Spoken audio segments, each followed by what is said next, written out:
खबर कूच बिहार से है। राजा के शहर में कूच बिहार नगरपालिका के मुख्य गेट का उद्घाटन हुआ। बुधवार को कूच बिहार नगरपालिका के गेट और सीमा दीवार का उद्घाटन कूच बिहार नगरपालिका के चेयरमैन रविंद्रनाथ घोष और पार्षदों ने किया। जानकारी के अनुसार इस गेट और दीवार के निर्माण में लगभग 30 लाख रुपए की लागत आई है। ये जानकारी चेयरमैन रविंद्रनाथ घोष ने दी है। ঐতিহাসিক দিন কুচবিহার পৌরসভার পক্ষে কুচবিহার পৌরসভার যে হেরিটেজ গেট, চারদিকে বাউন্ডারি ওয়াল এবং যে ক্যাম্পাসটা পেপার ব্লক দিয়ে মুড়িয়ে দেওয়া হয়েছে তার শুভ উদ্বোধন হলো।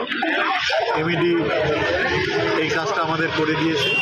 প্রায় 30 লক্ষ টাকা এই গেট, বাউন্ডারি ওয়াল এবং এই পেপার ব্লকের কাজ করতে খরচা হয়েছে।